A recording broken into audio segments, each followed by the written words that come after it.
You feel the weight of a choice you never wanted to make. That's the core tension, really, feeling bound by circumstances, but still held accountable for what you do. The Stoic philosopher Epictetus, he pinpointed this paradox a long time ago. He said, "Remember, what's insulting isn't the person who abuses you, it's the judgment about them that you hold inside.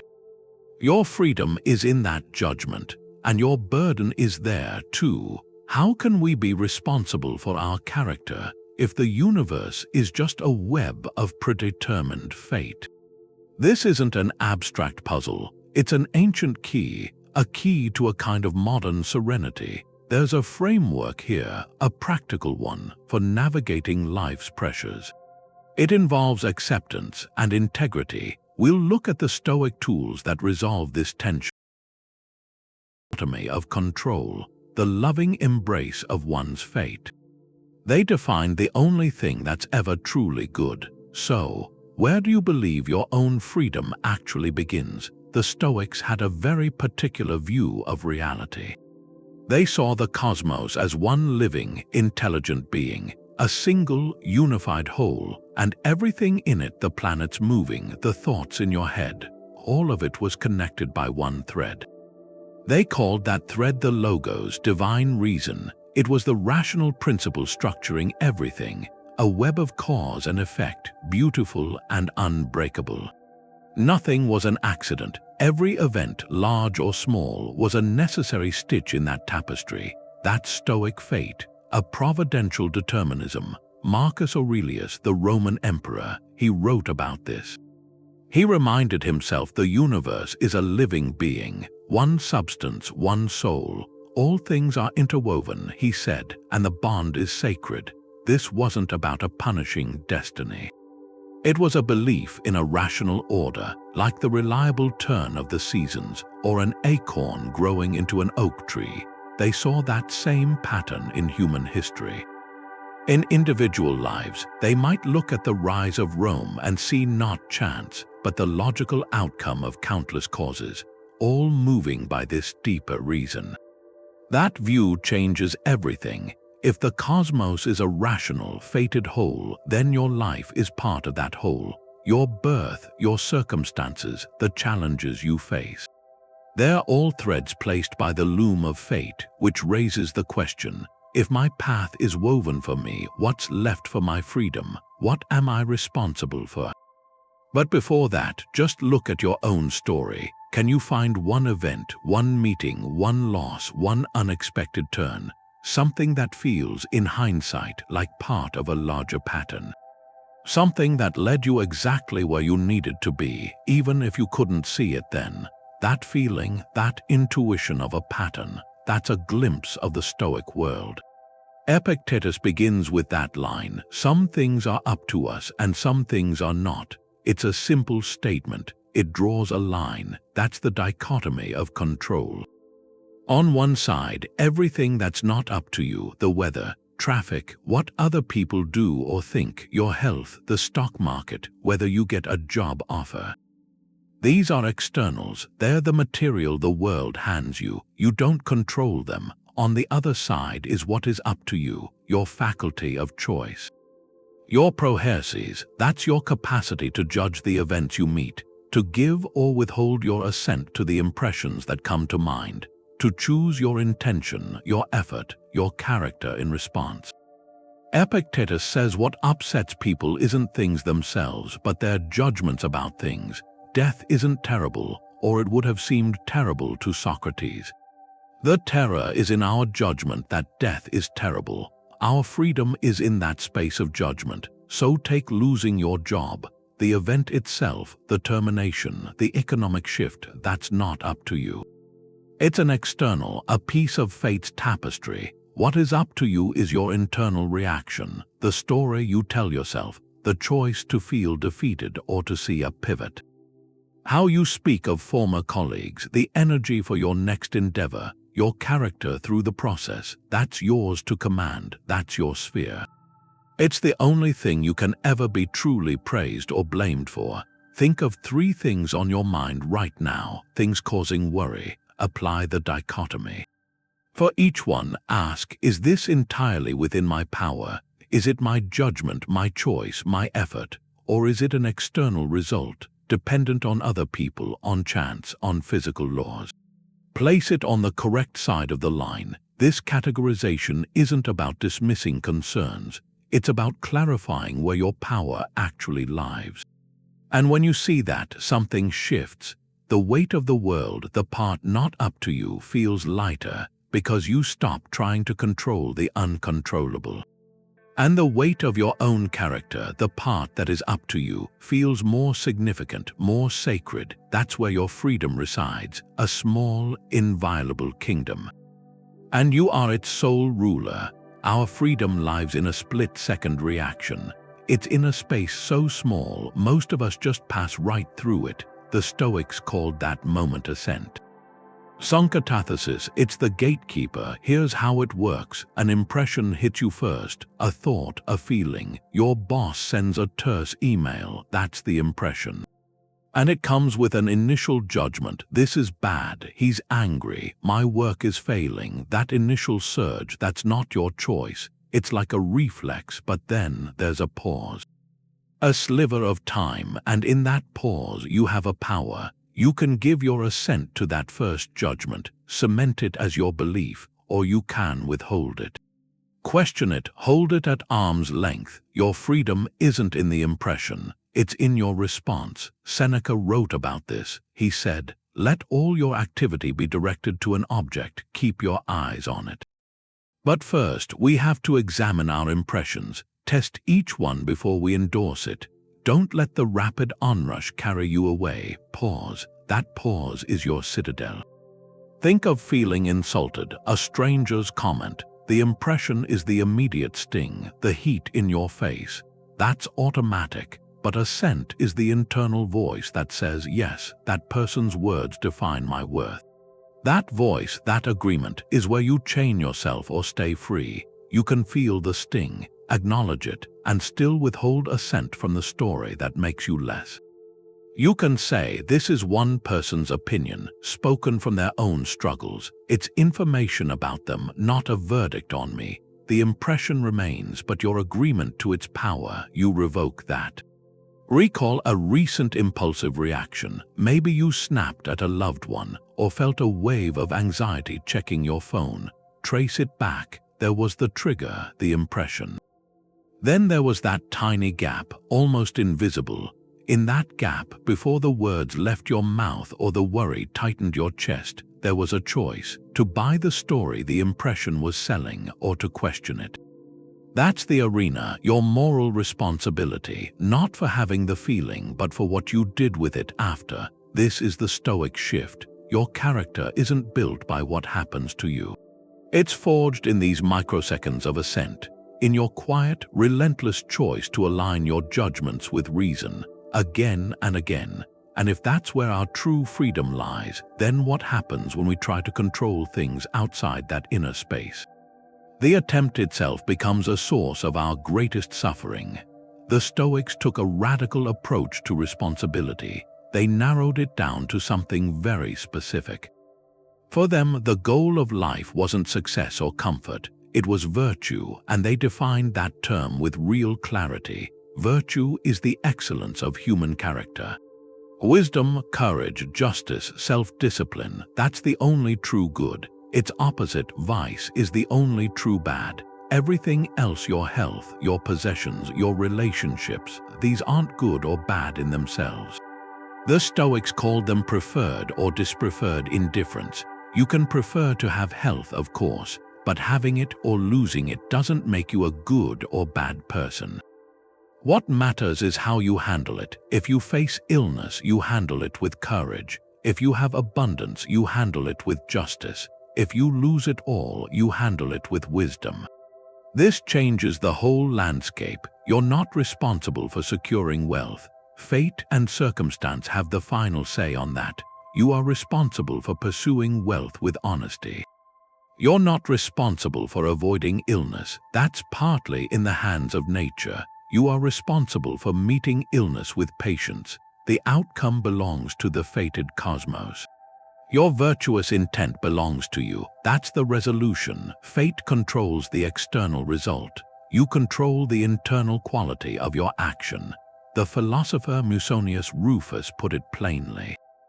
Virtue is the only good, and it is sufficient for happiness. Nothing else is needed, not a single external thing. Consider two people whose businesses fail. The external outcome is the same, the bankruptcy, a twist of fate. The first person conducted their affairs with integrity. They were honest with partners, fair to employees. They accepted the loss with dignity, focusing on what they could learn. The second person operated with deceit. They cut corners, blamed everyone else, and collapsed in bitterness. Their moral worth is completely different. One acted virtuously within their sphere, the other acted viciously. The world saw the same financial result. But the universe of character saw two entirely different stories. The Stoic is only concerned with the second story. That's where praise and blame rightly belong. So look at a goal you're pursuing right now. A promotion, a creative project, improving a relationship. Perform the Stoic separation. On one side, place the desired outcome itself. The job title, the finished work, the harmonious connection. Acknowledge that this outcome is not entirely within your power. It depends on other people, on timing, on countless variables. It's a preferred indifferent. Then, on the other side, list the virtues required in the pursuit, the diligence you bring to your work, the courage to share your creative voice, the patience and understanding you offer in the relationship. These are entirely within your power. Your responsibility begins and ends right there, in the excellence you bring to the effort, not in the trophy you receive from the world. When you make this shift, a liberation occurs. The anxiety over results begins to quiet, and the quiet dignity of your own effort grows louder. That's how you build an unshakable character. But then the question becomes, how do you actually live this out when fate delivers a blow, when it feels personal, when the world seems to oppose your very being? The internal mechanics of freedom. It's about what you want, your desires, your fears. They're the engines of your will, and if they're pointed wrong, it creates a kind of inner slavery. You become a puppet, jerked around by every hope for what you can't have, every fear of what you can't avoid. So the Stoic path to freedom is about reorienting these forces. Training your desire to only want what's genuinely within your power. Training your aversion to only hate what's genuinely within your power. Epictetus put it bluntly. He said freedom is secured not by fulfilling desires, but by the removal of desire. That sounds extreme, but he meant a specific kind, the desire for externals. The craving for outcomes that fate decides. When you crave that promotion, that specific relationship, that particular outcome, you hand your freedom over to the whims of the world. Your happiness becomes a hostage to circumstances, but if you redirect that desire, something happens. You stop desiring the promotion itself. You start desiring to do your work with excellence and integrity. You stop craving a conflict-free life. You start desiring to face difficulty with courage and grace. The object of your want shifts from an external result to an internal action. That's an act of free will. You're choosing what to value, and you're choosing to value the only thing that can never be taken from you, your own virtuous effort. The same recalibration applies to your aversions. We naturally hate pain, loss, criticism, but these are often externals too. The Stoic practice is to train your aversion away from the event and toward the only thing worthy of your hatred, which is acting against your own nature. You learn to hate acting dishonestly more than you hate losing a deal. You learn to hate cowardice more than you hate physical discomfort. Your fear is redirected from what happens to you toward what kind of person you become in response. Think of a strong desire you hold right now, maybe for a peaceful home or for a creative project to be celebrated. Now perform the Stoic reframe. Look past the external outcome. What's the virtuous action within your control that relates to this desire? If you desire a peaceful home, your reframed desire is to act with patience and kindness toward your family today. If you desire acclaim for your work, your reframed desire is to create with sincerity and dedication in this moment. The original wish doesn't vanish, but it moves from center stage. It becomes a preferred indifferent. The energy of your desire now fuels the one thing you can actually command, your character in the pursuit.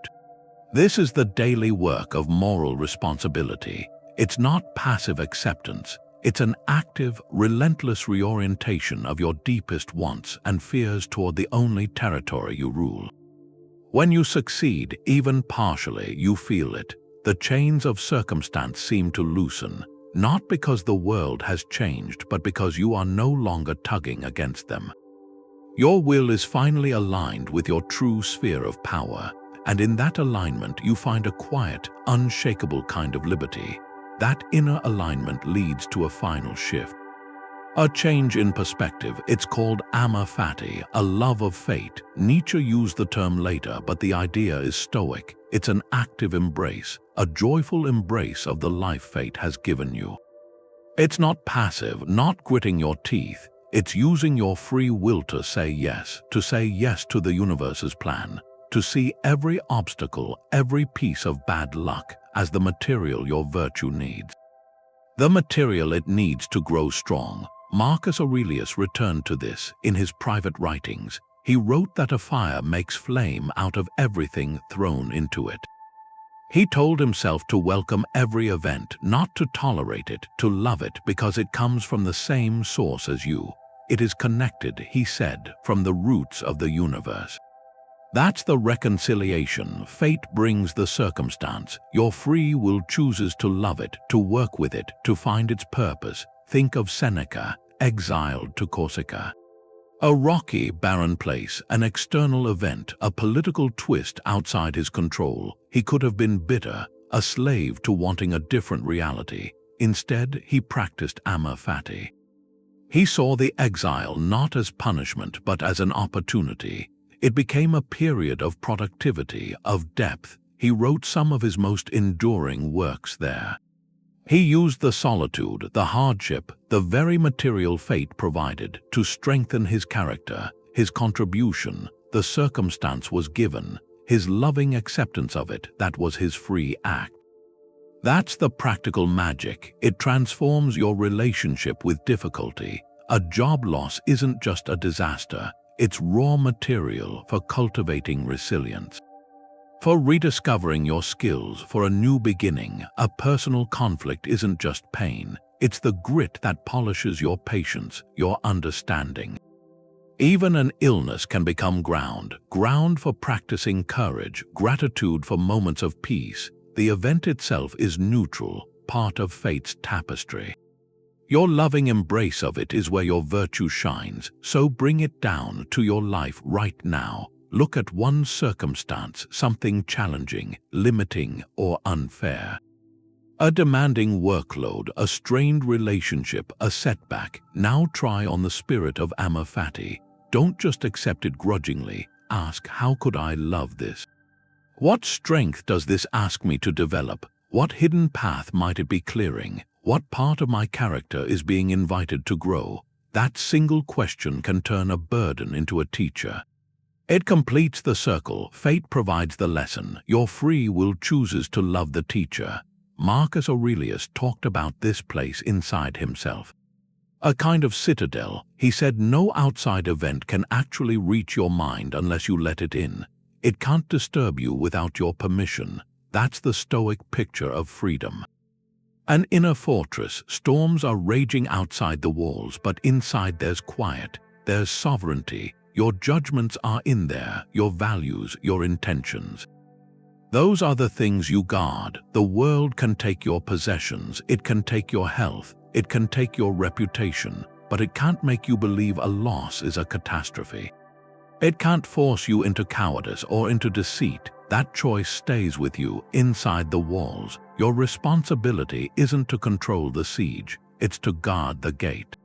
He wrote about this often in his private notes. He'd remind himself that tranquility is found by going back to this little plot of ground, the self. You have power over your mind, he wrote. Not outside events, see that, and you find strength. This isn't escaping reality. It's defining the only reality you can actually govern. The outside world runs on its own laws. Fate's laws, but the inner world, that citadel of character, it runs on the laws you choose. Wisdom, justice, courage, those are the banners you fly from the towers. They aren't subject to the weather. Think of someone with a long illness. The physical reality, the pain, the limits, that's the siege. Those are facts. Part of a larger pattern of cause and effect. They're not in the person's direct control, but inside the citadel, it's different. There, the person chooses the meaning. They can assent to despair, or they can withhold that assent. They can choose patience over frustration. They can find moments for gratitude even in the hardship. They can treat their caregivers with kindness even when they're worn thin. The illness is the circumstance, the dignity, the patience, the courage. Those are the principles defended inside.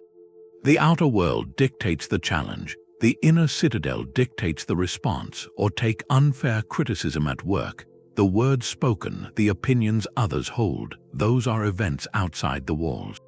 They're part of the social weather, they happen, but inside your citadel you hold the power of interpretation. You can open the gate, let the criticism in, let it define your worth, stir up anger. Or you can see it as an external event and choose your own valuation. You can look for a useful grain of truth, discard the rest, keep your own calm assessment of your work. Your character, your integrity stays intact not because the world affirms it, but because you refuse to surrender it. So picture your own inner fortress. What are its unshakable principles? What virtues are the foundation? Maybe it's a commitment to honesty, even when a lie is easier. Maybe it's a resolve to act with kindness, even toward indifference. It could be the courage to speak a difficult truth, or the discipline to stay calm when provoked. Those are your banners. They're what you're truly responsible for. The only things you can ever fully control. When difficulty comes, your task isn't to wish it away. Your task is to make sure those banners are still flying, undisturbed, above the walls. That's where your sovereignty lies. That's the ground of your freedom. And from that ground, a question comes up. How do you train yourself to be a guardian worthy of that space? There's this exercise. It's like a stress test for your free will. The Stoics had a name for it, Premeditatio Malorum, the premeditation of evils. It's not pessimism. It's training. You voluntarily engage with possible hardships before fate brings them. This mental rehearsal clarifies what you actually control. It reminds you your virtue stays yours. No matter what happens, Seneca wrote about this in his letters. He told his friend to regularly anticipate exile, poverty, death. He wasn't doing that to dwell in fear. He was doing it to disarm fear. By imagining the loss of external things, you see your inner citadel is still standing. You realize your capacity for reason, for courage, for dignity. It isn't tied to your possessions or your status. It's tied to your character, and that can't be taken by any outside event. This practice strengthens rational choice. When you've already walked through a scenario in your mind calmly, its real arrival has less power. Less power to shock you into poor judgment. Your assent becomes more measured, your will more fortified. Think of a modern example, a difficult conversation ahead. Maybe a performance review or a talk with family about something sensitive. The premeditation practice wouldn't be fantasizing about a perfect outcome. Instead, you'd calmly consider what might go wrong. The other person might get defensive. They might reject your perspective entirely. The conversation might end in tension. You walk through these possibilities mentally, and then you ask yourself, in each case, what would a virtuous response look like? How would I maintain my integrity? How would I choose patience or courage? You're not predicting doom, you're rehearsing your own freedom. your own capacity to choose well, regardless of the external result. Another example is a creative project. You're about to launch something. Instead of only visualizing success, practice the premeditation. Imagine the project failing to find an audience. Imagine it getting harsh criticism. Sit with that feeling for a moment, then separate the external outcome from your internal stance. The failure of the project is a preferred indifferent. The courage to have created it, the wisdom to learn from feedback, the justice in acknowledging your team's effort, these virtues stay entirely within your power. By facing the possibility of loss beforehand, you reclaim your agency from the whims of fortune. You inoculate your will against the panic of surprise. So this week, pick one manageable challenge on your horizon, a work deadline that feels tight, a social event that brings anxiety, a personal goal where the risk of falling short feels real. Set aside a few quiet minutes, close your eyes, gently walk through the scenario going poorly, see the details, then shift your focus. Ask not how to avoid this outcome, but how you would meet it with character. What virtue would be required? How would your inner citadel respond? This isn't an invitation to worry. It's an exercise in sovereignty. By voluntarily engaging with difficulty in your mind, you strengthen the very muscles of choice that fate can't touch. And when real difficulty arrives, you'll find you're not a prisoner of circumstance. You're a prepared guardian of your own peace. A Stoic is like an archer. The archer's whole focus is on the process, on knocking the arrow carefully, on drawing the bow with steady strength, on aiming with all their concentration. And then releasing the shot. That's where their control ends. The moment the arrow leaves the bow, what happens next belongs to the world, a gust of wind. A target that shifts, whether it hits the bullseye or misses, is now a matter of fate. Cicero wrote that the wise person's goal is to do all they can. But the final result isn't in their power. The archer's worth isn't in the hit, it's in the quality of the aim. This old analogy speaks to modern anxiety. We confuse the aiming with the hitting. We tie our worth to an outcome we can't fully command. Seneca said something similar. An artist can be praised for excellent work even if it's not finished. The virtue was in the effort, the skill, not in the applause. Think of a student studying for a crucial exam. Their sphere of control, their aiming, is making a study plan. Focusing during sessions, seeking clarity on difficult concepts, managing their well-being. They release the arrow by walking into the exam hall prepared and giving their effort to each question. That's the complete arc of their responsibility. The hit is the grade, and that grade depends on the professor's questions, the grading curve, how they felt that morning. A top score doesn't make the diligent student more virtuous. A poor score doesn't make them less so. Their character was forged in the library, in the choice to aim well. The result is just information, feedback on their aim, but not a verdict or someone starting a small business.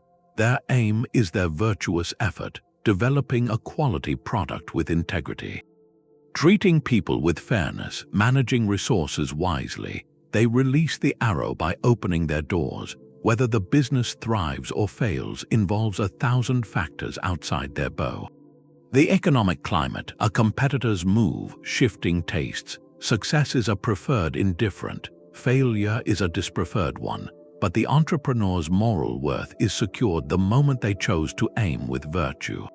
Their dignity is untouched by the market's verdict, so look at your own life. Identify one current aim, a project you're leading, a skill you're building, a relationship you're nurturing. Perform the archer's separation. Define what aiming well looks like for you, the actions, the attitudes, the efforts that are your skillful draw of the bow. Write them down. These are your tasks. Then define the hit, the desired outcome, the promotion, the mastery, the harmony. Acknowledge this as the target. A target in the field of fate, subject to winds you can't control. Your job isn't to guarantee the hit. Your job is to fall in love with the elegance of the aim. To find your worth in the tension of the string, the focus of your eye, the integrity of your release. When you internalize this, a subtle freedom emerges.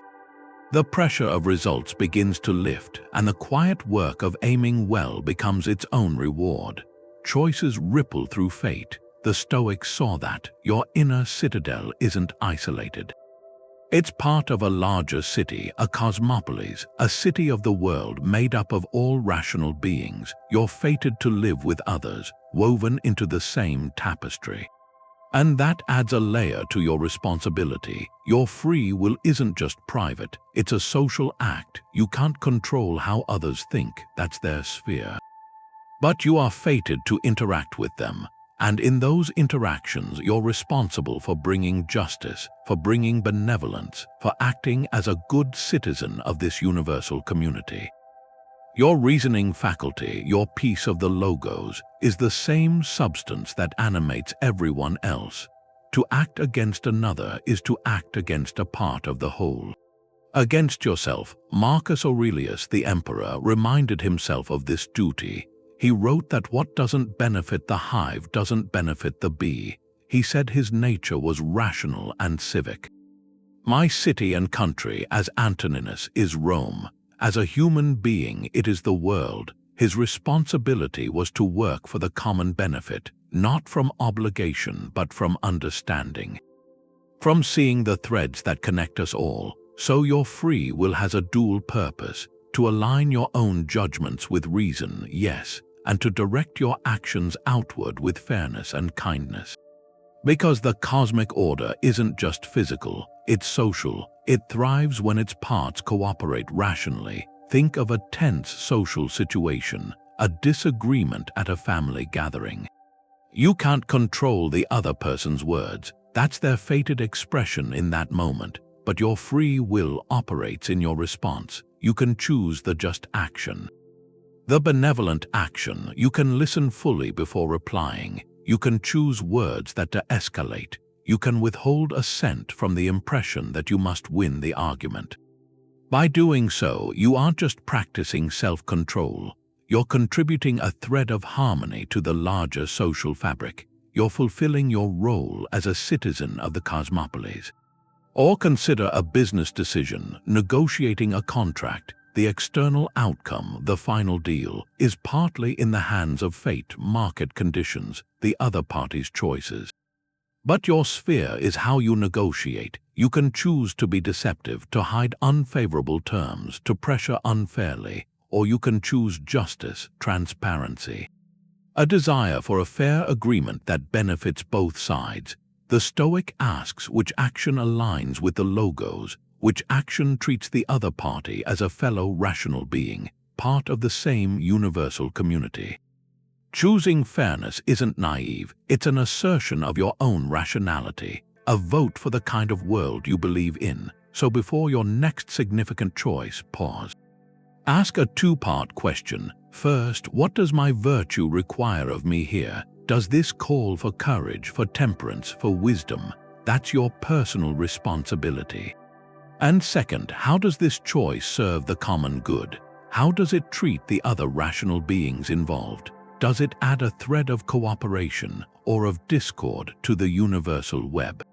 Your free will is the loom shuttle. You can't control the entire pattern, but you can choose the quality and color of the thread you contribute. In that choice, you reconcile your own freedom with the fated, beautiful, and interconnected whole you are destined to be a part of. The inner citadel needs an outward gate, a place where your will steps into the world. That's the discipline of action. It's not enough to have right judgments. They have to become right deeds. Your free will is tested in motion, in the choices others can see. The Stoic asks one question here: what action aligns my nature with the nature of everything? The answer is always an action aimed at the common good. You act with justice, with kindness, with courage. You do the next right thing, but you let go of how that action will be received, or what it will finally achieve. Marcus Aurelius wrote about this. He said, "Don't hope for Plato's republic. Be satisfied with the smallest step forward. And consider even that no small matter. He told himself to do what comes next, to care for the task at hand with precise, genuine seriousness, with tenderness, with freedom, with justice, and to put aside all other thoughts. That's the humble work. You are responsible for the quality of the action. The universe is responsible for the outcome. Your will meets fate right there. You choose the deed. Fate weaves it into the larger pattern. Think of volunteering, cleaning a park, serving meals at a shelter. The virtuous action is showing up, giving your focused effort, treating everyone you meet with respect, contributing your energy to the common good. That's your sphere. The fated outcome is everything else, whether the park stays clean next week, whether the problem of hunger is solved, whether your single shift changes the statistics. Those results are woven from threads you can't see. Your moral success isn't in solving world hunger. It's in serving one meal with dignity today, or a manager making a difficult, fair decision. The right action is to communicate clearly, to listen, to apply the rules with empathy and consistency. That's the discipline in practice. The fated outcome is how the team reacts. Some may understand, some may resent it, the broader impact. These aren't within the manager's direct command. To hinge their integrity on universal approval is to hand their freedom over to others. The Stoic manager acts justly because it is right. They accept the reactions as part of the whole. They did their part. The rest belongs to the logos. So look at your own life. What's one right action you've been postponing? Maybe it's a difficult conversation you need to have, an apology you owe, a creative project you're afraid to start, a commitment to a community effort. Notice what holds you back. Is it the fear of the outcome, the fear of rejection, of failure, of looking foolish? That fear is pointing to the exact boundary, the boundary between your sphere and fate's sphere. You're trying to control the hit before you've drawn the bow. The discipline of action asks you to let that go, to focus solely on the aiming, on the integrity of the attempt itself. Walk through that postponed action. Define what the virtuous deed would look like, stripped of all desired results. The conversation held with honesty and compassion, regardless of the reply. The project begun with sincere effort, regardless of its reception. The volunteer shift completed with presence, regardless of the scale of the need. That clear, simple deed is your territory. It's the output of your inner fortress. The gate swings open, and you step through, not as a conqueror expecting tribute, but as a citizen doing your small, essential part. The results are not your burden to carry. The action, however, is yours alone to give. People get Stoicism wrong on this point. They hear fate and think it means you just stop trying. That's not Stoicism, that's fatalism, and that distinction is the whole thing. Fatalism is the idea that if the future's already set, then nothing you do matters. So you don't act, you just surrender. Stoicism says the opposite. The future is set, and your actions, your virtuous actions, are a necessary part of that setting. Your choices are what fate uses. Your will isn't an illusion, it's a real cause. This is compatibilism. Freedom and determinism can coexist because your reasoned choice is itself a determined link in the chain. The early Stoic Chrysippus had an analogy for this. A cylinder rolling down a hill. You give it a push, that's the external cause, fate providing the circumstance.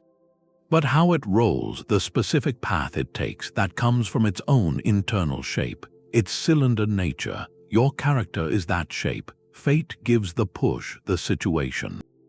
But how you roll, how you respond with your nature of reason and virtue, that's your contribution. That's where your responsibility is. So a fatalist hears a storm is coming and does nothing. If it's fated, why prepare? A Stoic hears the same forecast and acts. They secure the shutters, store supplies, check on neighbors. That preparation is an act of will. It's virtue in motion, and that action is part of the determined sequence. The storm's arrival is fated. The character shown in preparing for it, that's your free will. The fatalist mistakes the script for the performance. They think because the ending is written, They don't need to learn their lines or deliver them well. The Stoic knows the performance itself, the quality of the delivery, is what the script is about. Your life isn't a pre-recorded film you're forced to watch. You're an actor co-authoring your role in real time. Every choice of inflection, every gesture of integrity. The script gives the setting and the plot points. You provide the depth of the character. Listen to your own thinking. You might hear a fatalistic whisper. It sounds like, what's the point of trying? It probably won't work anyway. Or, this is just how I am, I can't change. That's the cylinder refusing to acknowledge its own shape. The Stoic move is to acknowledge the external circumstance, the push, and then ask, given this push, what does my character's shape demand I do? What is the virtuous role? The point isn't to guarantee a specific outcome. The point is to fulfill your nature as a rational, social being within whatever outcome unfolds. That shift from why bother to how shall I proceed, that's the moment you stop being a prisoner of fate and start being a participant in its story. There was this old puzzle.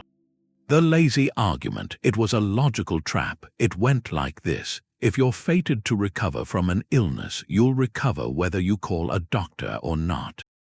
And if you're fated not to recover, you won't recover whether you call a doctor or not. One of those is your fate, so calling a doctor is pointless. You could apply that to any effort. Why prepare for a journey if its success is fated? Why study if your grade is already set? That's the ultimate fatalist conclusion. If fate is real, then human action is meaningless. Our effort is an illusion. The Stoic philosopher Chrysippus saw the flaw. He dismantled it with a distinction. He said events aren't fated in isolation. They're co-fated. Your recovery is fated together with your calling of the doctor. The two things are linked. Your effort isn't irrelevant to the outcome. It's an essential cause within the fated sequence. Fate doesn't decree an outcome and then ignore the means. The means are part of the decree. The doctor's visit and the recovery are a single, interwoven event. Think of a seed growing into a tree. It's fated for the acorn to become an oak, but only if it gets soil, water, sunlight. The growth is co-fated with the conditions. The conditions aren't pointless, they're necessary. Remove them and the fated outcome just changes. The acorn rots. That too becomes part of a different but equally fated chain. Chrysippus used the sick man example. For a particular man, it may be fated that he recovers, but that very fate includes as a necessary link his own action of summoning a physician. His decision to seek help isn't an extra, meaningless step. It's the mechanism fate uses to bring about the recovery. If he lies still and does nothing, he isn't defying a separate decree. He's just activating a different fated path, one that leads to a different outcome. Your deliberation, your effort, they aren't bypassed by destiny, they're its instruments. Bring this to a modern goal, getting a specific job. The lazy argument whispers if it's meant for you, you'll get it regardless of your preparation. So why tailor your resume? Why practice for the interview? The Stoic rebuttal is clear. You getting that job is co-fated with your excellent application and your compelling interview. The job offer isn't a standalone event floating in the future. It's woven from the thread of your research, the thread of your well-chosen words, the thread of the connection you make. Your effort is the active ingredient. Without it, the fated outcome is simply that you do not get the job. Your action or inaction is the pivot. So look at a goal in your own life where you felt the pull of the lazy argument. Maybe a fitness aim where you think if you're meant to be healthy, it will happen without consistent effort, or a creative project where you wait for inspiration to strike as if by fate. Recognize that thought pattern, then apply the Stoic shift. See your effort not as an optional extra, but as the necessary, co-fated cause. The daily workout is part of the fated health. The act of sitting down to write is part of the fated book. Your will isn't competing with destiny. It's fulfilling its specific, indispensable role within it. When you understand this, laziness loses its logical excuse. Inaction isn't philosophical acceptance. It's just choosing a different and often less desirable fated path. Your responsibility is to choose the action that aligns with your best nature, and in doing so, you collaborate with the pattern of the whole. Our emotions can show a free mind or one that's given up. The Stoics drew a line here. They weren't about shutting down all feeling. They wanted to change it. They split off irrational passions, what they called path, from the good feelings, the eupatheiai. The passions are the storms, their reactions built on bad judgments, on putting too much weight on things outside us. Fear, craving, grief over losing some advantage, excitement over a lucky break. Those, they said, are signs your will has been taken over. It's agreed to the lie that good and evil exist somewhere other than in virtue and vice. The good feelings, the eupatheiai, they're different. They're the calm, clear weather of a mind that's lined up with nature. They aren't just reflexes. They're what you feel when you reason correctly and choose well. They come from a will that's free because it only wants what's truly good, its own excellence. You see the lists in old sources like Diogenes Laertius. The Stoics named 3 main good feelings: joy, not a giddy reaction to luck, but a steady gladness in seeing virtue, in doing the right thing right now. Caution, not that frozen anxiety about the future, but a rational, careful thinking when there's real risk, and wishing, not craving some specific outcome, but a well-reasoned desire for the true good for yourself and others. These feelings don't throw you around, they steady you. They're the internal reward for taking charge of your own character. Take irrational anxiety next to rational caution. You have a flight tomorrow. The passion of anxiety is that churning fear of crashing, of missing the flight, of everything going wrong. It's stuck on outcomes you can't control. It's a kind of suffering that assumes the worst about fate. The eupatheia of caution is something else. It's the calm, focused energy that has you pack thoughtfully, leave for the airport with time, double-check your documents. That feeling isn't rooted in fear of what you can't control. It's rooted in the reasoned choice to act well within what you can. The anxiety drains you. The caution empowers you. It's the emotional mark of a will that's engaged, not enslaved. Or think of 2 kinds of joy. One person feels a surge because their stock portfolio jumped. That joy is tied to an external, a number on a screen that can just as easily fall. It's precarious. Another person feels a deep, quiet contentment after a difficult but honest conversation, even if it didn't fix everything. That joy is in the act of integrity itself. It can't be touched by the market or someone else's mood. It's the good feeling of a free will that chose the virtuous path. So look back over your last few days. Can you spot a moment of good feeling that didn't come from luck, but from choice? A quiet satisfaction after you finished a task with care, even if nobody noticed. A grounded calm when you paused before reacting in anger and chose patience instead. A gladness you felt when you offered help without expecting anything back. That subtle warmth is a signal. It's the emotional confirmation that your will acted in line with your deepest principles. It's the proof that freedom, for the Stoics, isn't an emotional desert. It's a landscape of richer, more stable, more authentic feelings. Feelings that don't just happen to you, but that flow from the character you're actively choosing to build.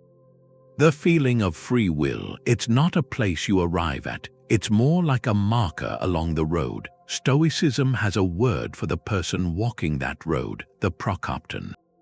The one making progress, and that idea is important because it shows what moral responsibility really is. It isn't something you either have or you don't, not a finished thing. It's a practice, a daily training ground for your will. Your responsibility isn't about being a perfect sage. It's about the direction you're facing. It's about the next step you decide to take. Epictetus used athletic metaphors for this. He talked about the mind as a wrestling school. You don't become a champion in one day. You show up for practice, you get thrown down, you learn, you get back up. He said if you want to make progress, be ready to be thought foolish, to seem senseless.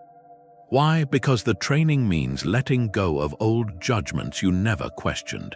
To other people, that can look like you're getting worse, but it's the only way forward. Your duty is to the training itself, not to the applause. Every time you catch an automatic judgment and you question it, that's a successful repetition.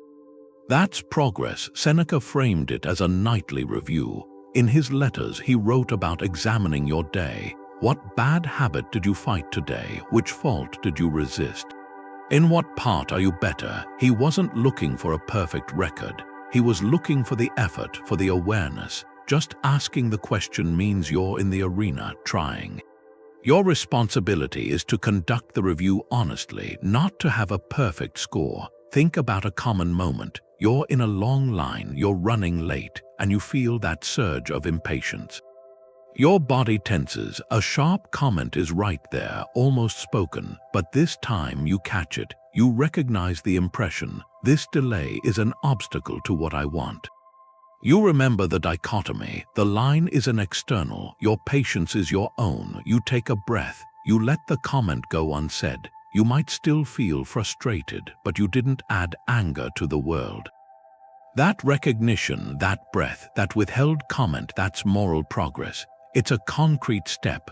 The goal wasn't to feel blissful in the line. The goal was to align your will with reason in that moment. And you did. Now look at your own journey over the past year. Don't look for a grand transformation. Look for one small area of progress. Maybe you've become slightly quicker to listen before you argue. Maybe you now pause for a few seconds before sending an emotional message. It could be that you more consistently finish a task you promised to do, honoring your own word. That shift, however subtle, is the evidence of your will at work. It's the proof that your freedom isn't just a philosophical idea, it's a living practice. You are the Prokopton, and the road ahead is paved with these conscious, deliberate choices. For the Stoics, Socrates was the model. He was their example of moral responsibility. They admired his ideas, but it was his final act they revered. His death was fated Athenian politics, the verdict of his peers, but his response, they argued, was free will. He accepted the sentence. He drank the hemlock as the law required, but he didn't rage in those final hours. He used them. His cell became a classroom. His last moments became a lesson on justice, the soul, living well. He chose to align his character with virtue right to the end. The external outcome, his death, wasn't his to command. The internal stance, his courage, his reason, his commitment to truth, that was his territory, and he defended it. Epictetus kept returning to this. He said Socrates knew how to give up his children, to give up his life without clinging. Not because he didn't care, but because he knew where his concern should lie. In his own choices, his own judgments, Epictetus would ask, do you want to be like Socrates? Then care less about controlling the length of your life and more about the quality of your mind while you live. That was Socrates' power. He was handed a dispreferred indifferent, a death sentence. And he transformed it through his will into a demonstration of the highest good. You can see a shadow of this now in a quieter setting. Someone in a workplace discovers something unethical.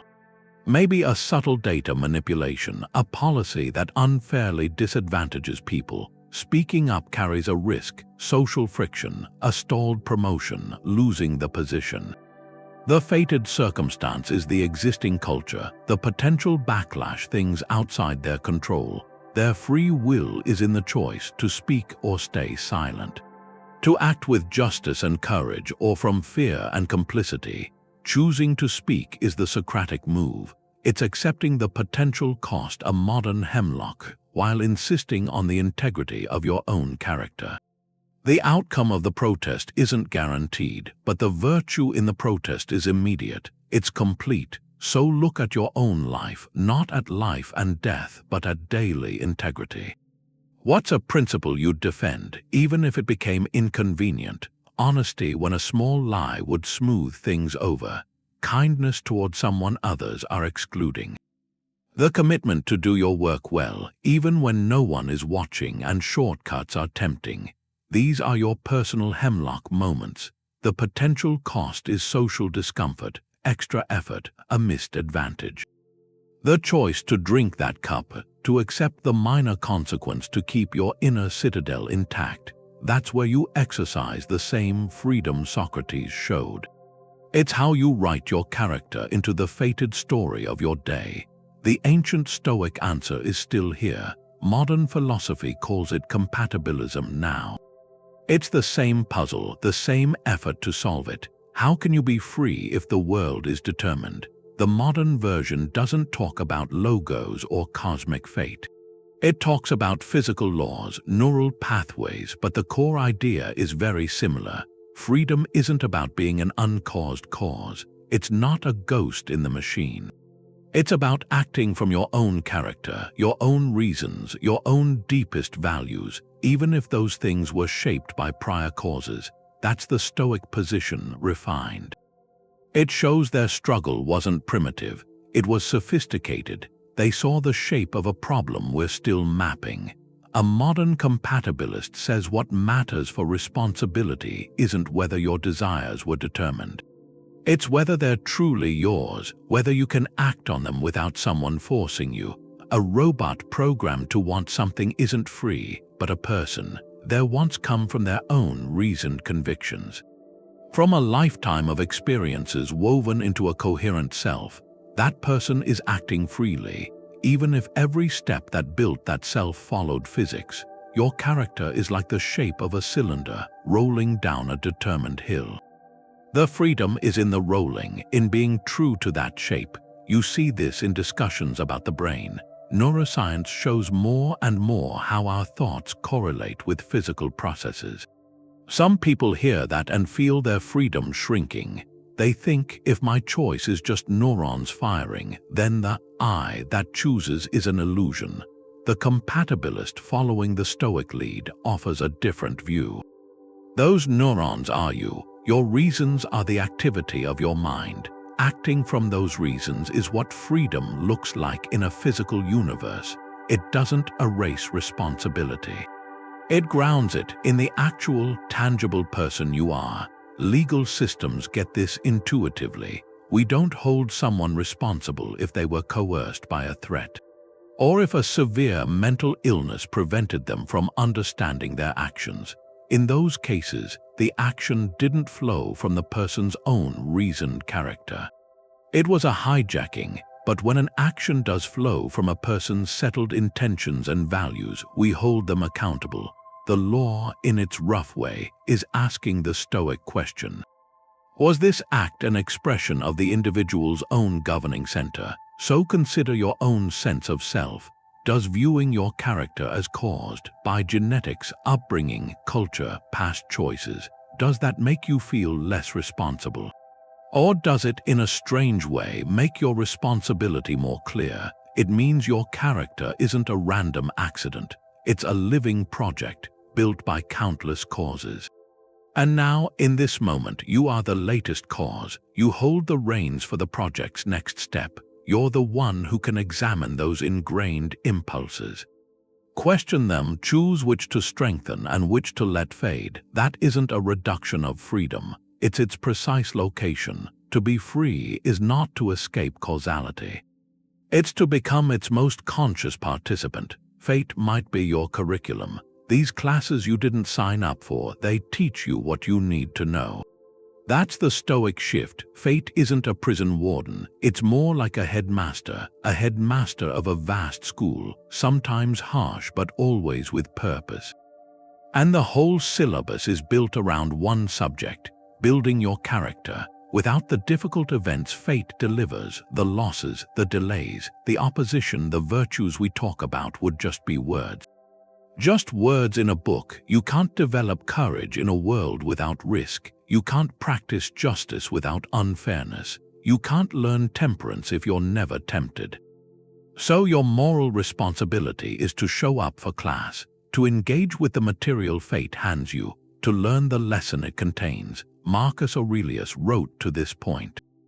He said the impediment to action advances action. What stands in the way becomes the way. This wasn't a pep talk. He was stating a principle of reality. The obstacle isn't a diversion from your path. It is the path. It's the specific, fated circumstance your virtue needs. It needs it to become real, to become strong.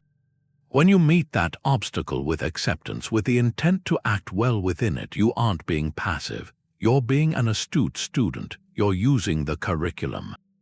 Think of a project you poured yourself into only to see it fail. The external result, the rejection, the loss, the silence, that's the fated outcome. It's the test paper handed back with a low grade. The Stoic question isn't why did this happen to me? It's what does this make possible for me to learn? This event is now raw material for developing resilience. It's the practical lab for cultivating humility. It invites you to examine your effort with wisdom, to separate your ego from your work, to find the courage to begin again. To begin again with clearer vision. The project's failure as a standalone event is a preferred indifferent, but your journey through that failure, if you choose to learn from it, becomes a masterclass. A masterclass in character. The fate that allowed the failure also provided the classroom. Consider a more personal difficulty, a period of isolation. A friendship that faded. The circumstance itself, the loneliness, can feel like a sentence, but reframed as curriculum, it becomes a profound course. A course in self-reliance. It asks you to find stability within, to examine what you truly value in connection, to develop a compassion for others that isn't dependent on constant reinforcement. The fated event creates the empty space. Your free will chooses how to fill it, with self-pity or with self-discovery. So look back on your own story. Identify one past difficulty, something that felt like a barrier at the time, a job you didn't get, a relationship that ended, a plan that fell apart. Now reframe it through the lens of fate as teacher. Don't just say it made you stronger in a vague way. Get specific. What precise strength did that circumstance force you to develop? Did that rejection teach you to detach your worth from a title? Did that ending teach you the difference between attachment and healthy love? Did that broken plan teach you how to adapt with grace, instead of rigidly insisting on your first idea? That specific lesson is the gift hidden within the fated event. It was the class you needed, even if you never would have chosen it from the catalogue. Your freedom was never about controlling the syllabus. It was always about how attentively you decided to learn. And how courageously we wear ourselves out trying to control the weather. There's this powerful idea sold to us that with enough effort and planning we can engineer every outcome. We're told we're the authors of our own destiny, that any failure is a flaw in our own script. And that belief, that cult of total control, it's a main source of our anxiety.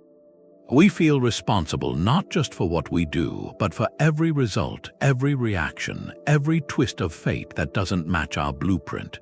So when the vacation gets rained out, or a deal falls through, or someone makes a choice we don't like, we don't just feel disappointment.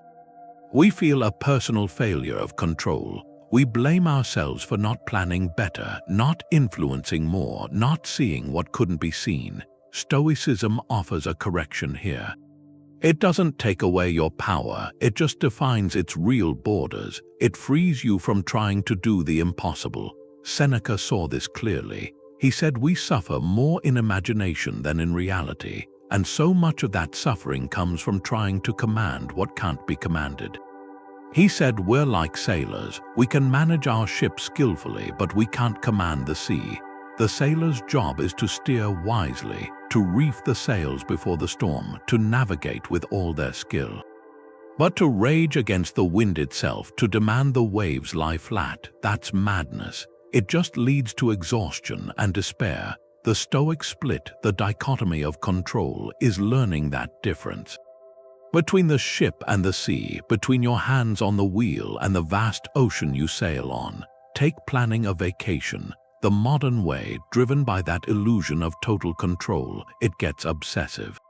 It demands a perfect itinerary, flawless weather, instant responses, guaranteed happiness for everyone.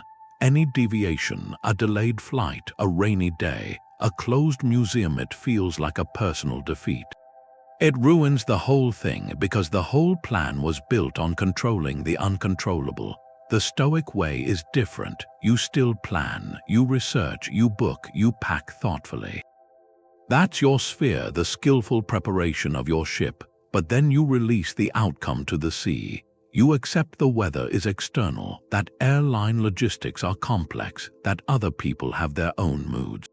So when the rain comes, your balance isn't broken because your goal wasn't a sun-drenched postcard. Your goal was to travel with adaptability, with presence. You go to a cozy bookstore instead of the beach. You find beauty in the sound of rain on a foreign roof. The vacation isn't a failure of control. It's a success in navigating reality as it is. So bring this home, look at your own life and find one area where you're exhausting yourself trying to command the sea. Maybe it's the need for your teenager to adopt your exact worldview. Or the frustration when your team at work doesn't execute your vision perfectly. Or the anxiety that tightens your stomach when a home repair hits an unexpected problem. Name it, then do the Stoic separation on purpose. Acknowledge what parts are truly your ship, your communication, your own reactions, your effort and intent. And then, with a deliberate breath, release your grip on the sea, the other person's choices, the team's autonomy, the hidden quirk in the plumbing. Your responsibility ends at the waterline. The relief in that release, it isn't surrender. It's the clarity of a captain who finally knows their true domain. The captain finds peace not when the ocean is still, but when they know how to navigate. That's the Stoic promise, the reward for using your will well. It isn't a trophy from the world. It's the state of your own soul, that tranquility, that integrity. The deep flourishing the Greeks called eudaimonia. It's an internal reward, completely separate from what fate does. Marcus Aurelius kept coming back to this in his private writings. He said the fruit of this life is a good character and acts for the common good. That's it. That's the harvest. All your striving, all those responsible choices, they end up not in what you get, but in who you become.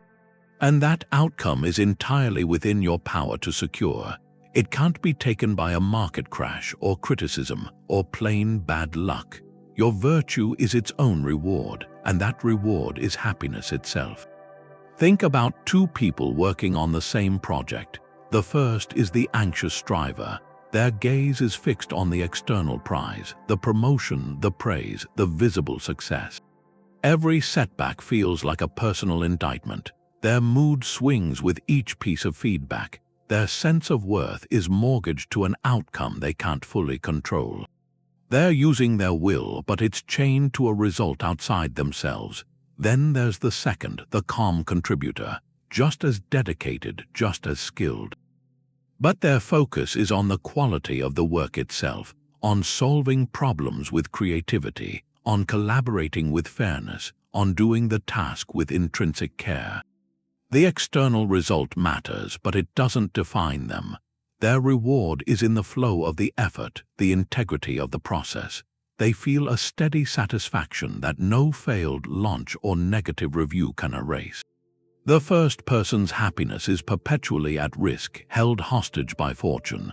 The second person's happiness is being built, brick by brick, with every responsible choice they make.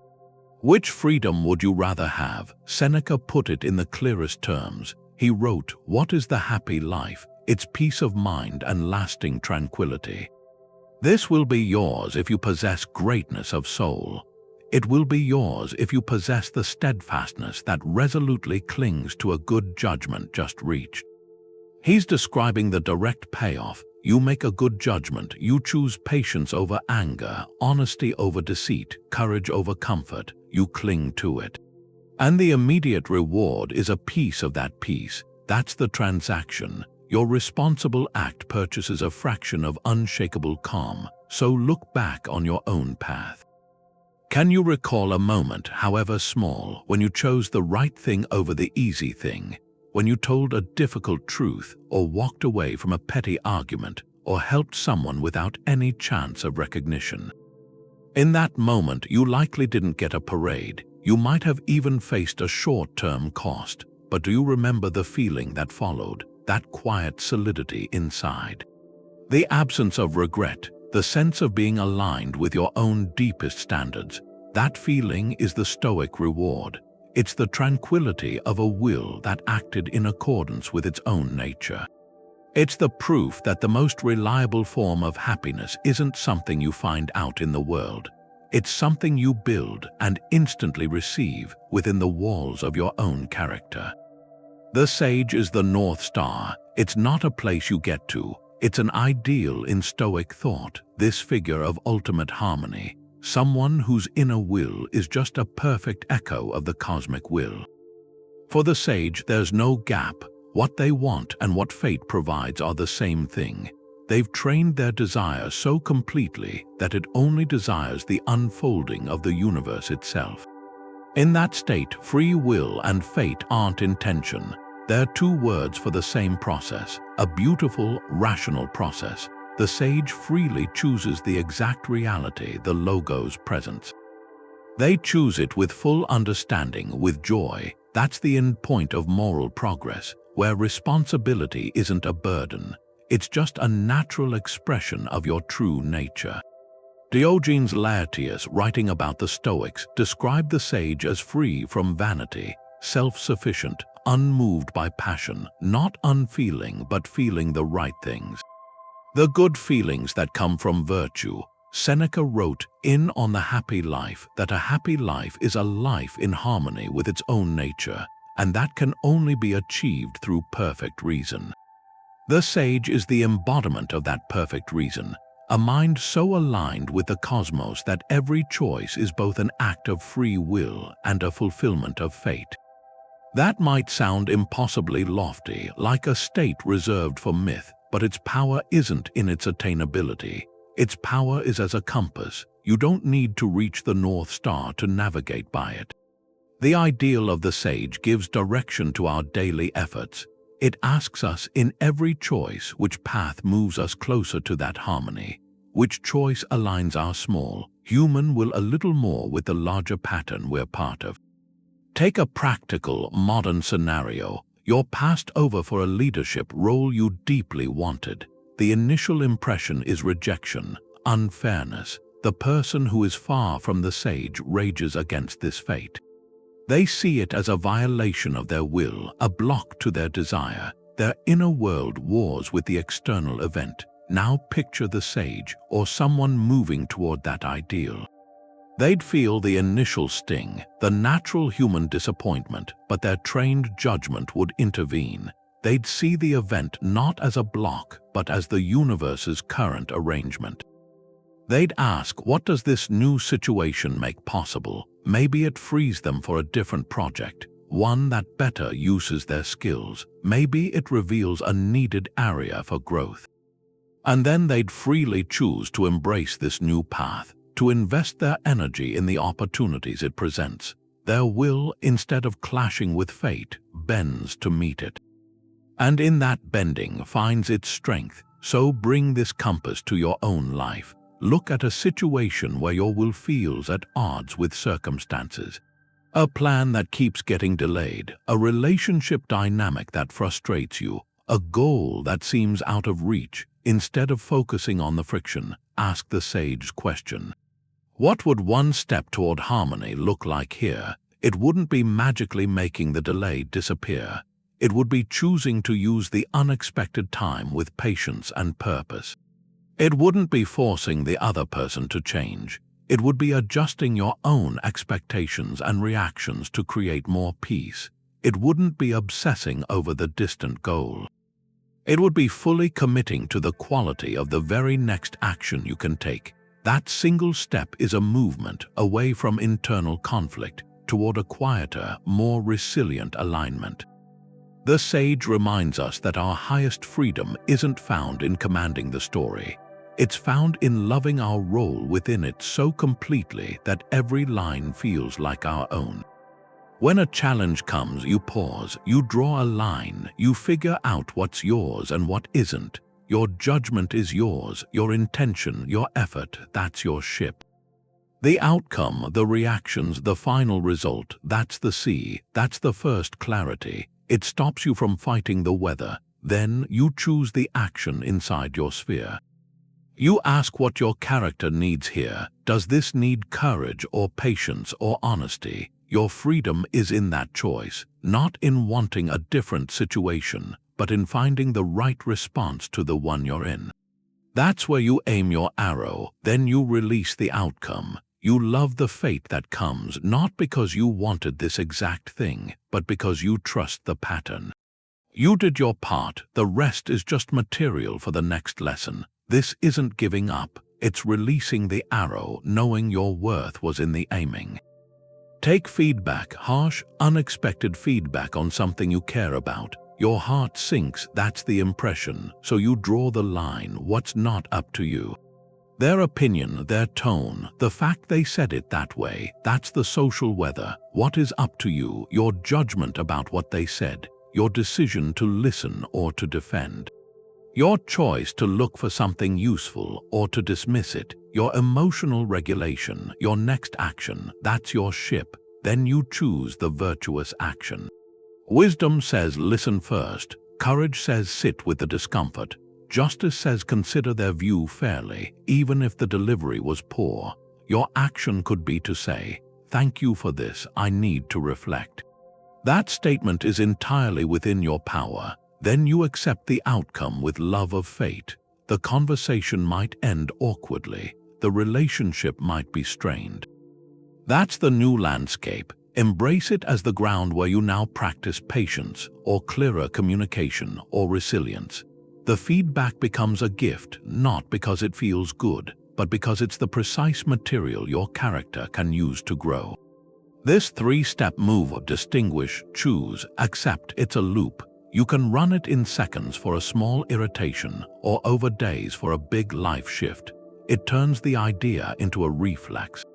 So the next time you feel that heat in traffic in a line with a forgetful colleague, you don't just react, you pause, you do the drill, draw the line between your car and the traffic jam.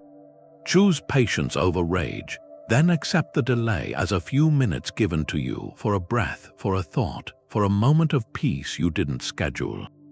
In that small, conscious sequence, you're not just managing your mood, you're training your will.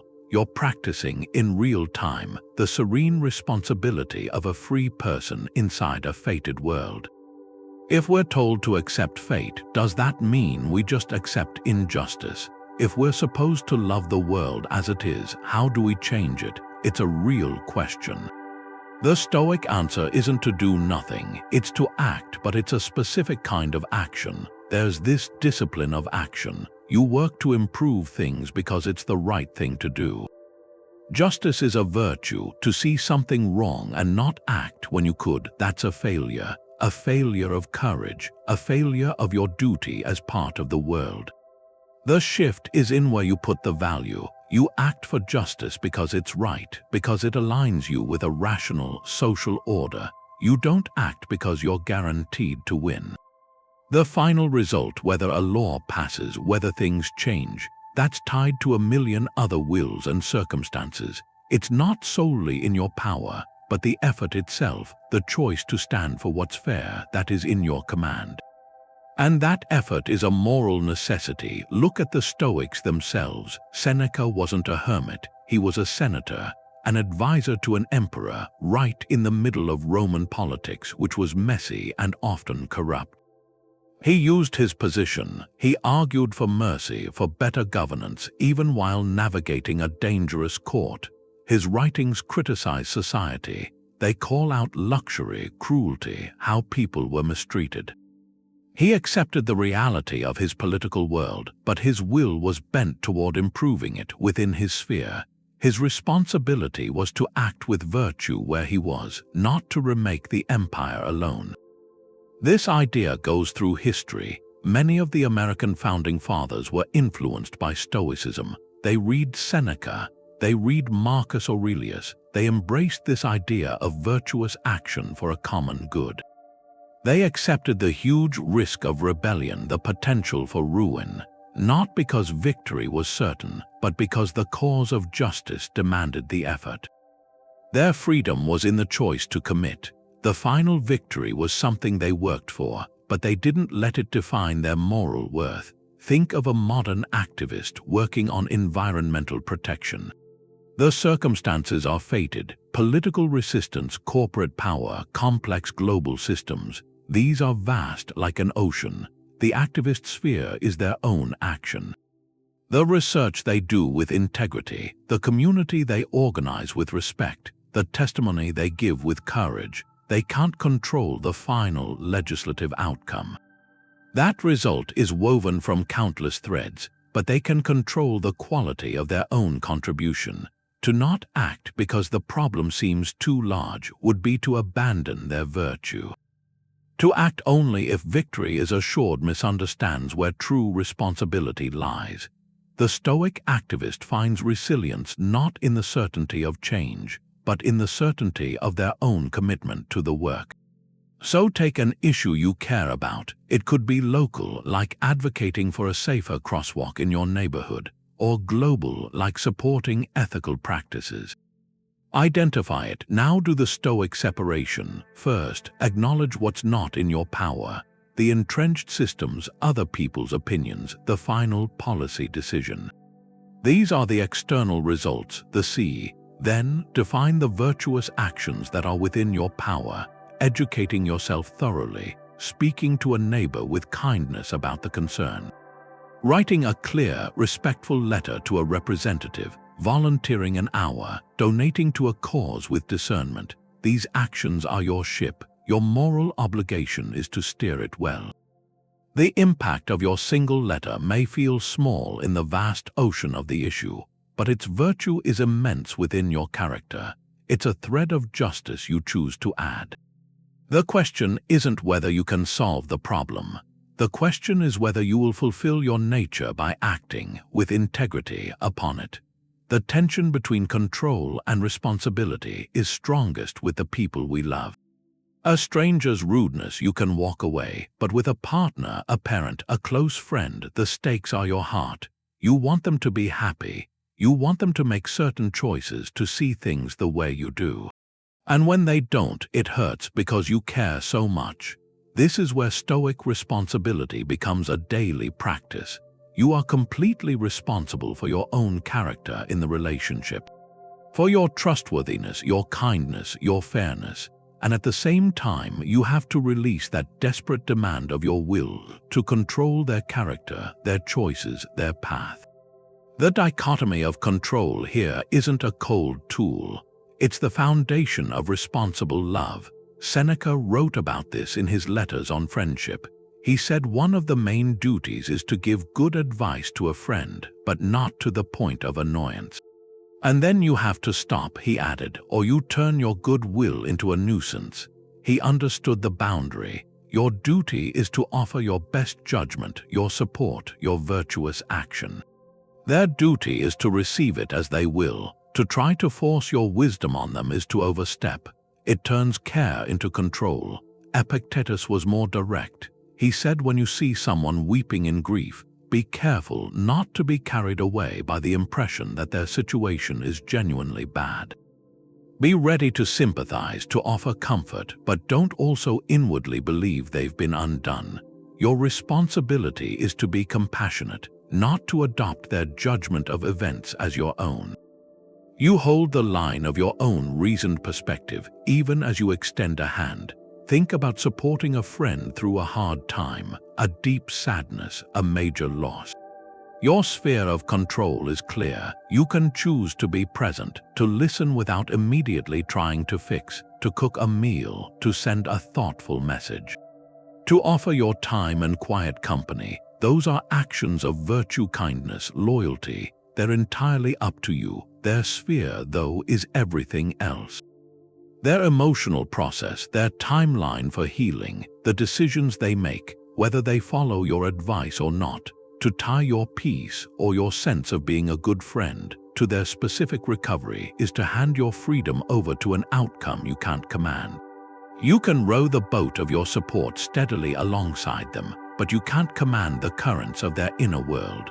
Your moral success is in the quality of your rowing, not in steering their boat to a shore you've chosen. This applies to every close bond. In a partnership, you're responsible for your own honesty, your own patience, your own fidelity. You are not responsible for your partner's mood, their personal growth, their fulfillment.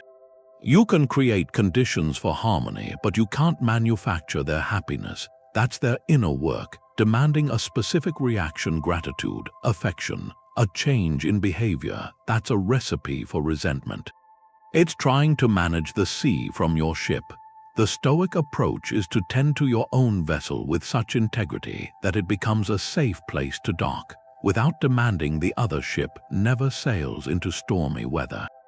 So bring this to one relationship in your life, one where you feel a subtle strain, a low-grade frustration, maybe an aging parent whose habits worry you, or a sibling you wish saw things differently, or a friend stuck in a pattern. Perform the quiet audit. Where have you, with the best intentions, blurred the line?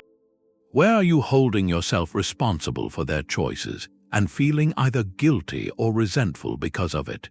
And where have you maybe neglected your own responsibility to communicate more clearly, to set a boundary with kindness, to offer support without strings attached? Releasing the need to control another person isn't abandonment. It's an act of profound respect. It says, I honor your sovereignty as a rational being, just as I'm committed to my own. It frees you from the exhausting project of managing another adult's emotional world. And in that space, a new kind of peace can enter the relationship. A peace where your responsibility is clear, bounded, and achievable. You are only accountable for the love you give, not for the specific way it is received. That shift alone can transform a bond from a source of anxiety into a steady practice of virtuous and truly free connection. The final test of freedom is a single fact. Your story ends one day. The Stoics didn't look away from that. They called it Memento Mori, remember you must die. They didn't think it was morbid. They thought it was the ultimate frame for responsibility. The event itself, how you pass, the timing, that's all woven into fate. You didn't choose to be born into this body, in this time, with its particular vulnerabilities. You won't choose the final cause either, that's given. But the whole expanse of life before that border, the character you build, the meaning you give your days, that's the territory of your will. Your freedom is how you live in full view of that horizon. Marcus Aurelius kept coming back to this. He wrote, you could leave life right now. Let that determine what you do, what you say, what you think. He wasn't talking about despair. He was installing a lens of clarity. If this day or this year was the sum of your legacy, what would you want it to hold? The fated end gives shape to the free life. It asks the pressing question, if not now, when? If not this act of courage, this moment of kindness, this project of integrity, then what are you saving your best self for? Stoic responsibility is to live as if your character is the only thing you take with you. Think of two people. They get the same difficult medical prognosis. The external circumstance, the illness, is a twist of fate, a thread in the pattern they didn't choose. The first person meets the news with a kind of resigned bitterness. They see only the loss, the injustice. Their will focuses on raging against what they can't control, on mourning a future that was never guaranteed. Their remaining time becomes a monument. A monument to what's been taken. The second person feels the same shock, the same grief, but they make a different choice with their freedom. They acknowledge the fated circumstance.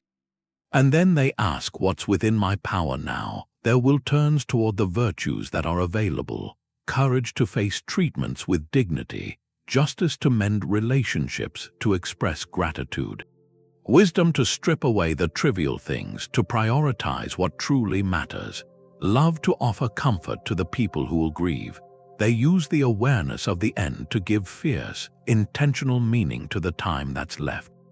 The illness is the same. The character of the response is a world apart. That difference, that's the whole of Stoic moral responsibility. Seneca wrote about this.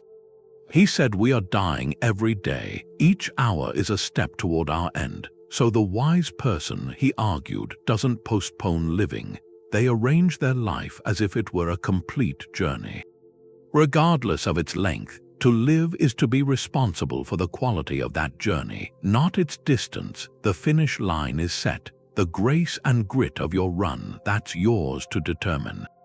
So place that lens over your own life, not with fear, with a clarifying focus. If you lived with a clearer, kinder awareness that your time is finite, not as a threat, but as a framing truth, what would you take more responsibility for today? Would you nurse that grievance a little less, offer that apology a little sooner? Would you spend the hour differently? Would you dare to begin the project you've been postponing? Not because success is assured, but because the effort itself is a worthy use of your present moment. Your mortality doesn't rob you of freedom, it consecrates it. It makes every choice to act with virtue, right now, the most meaningful thing you can possibly do. The tension is still there, that's the point. Stoicism doesn't solve the old paradox by saying one side isn't real. It draws a line, a firm line.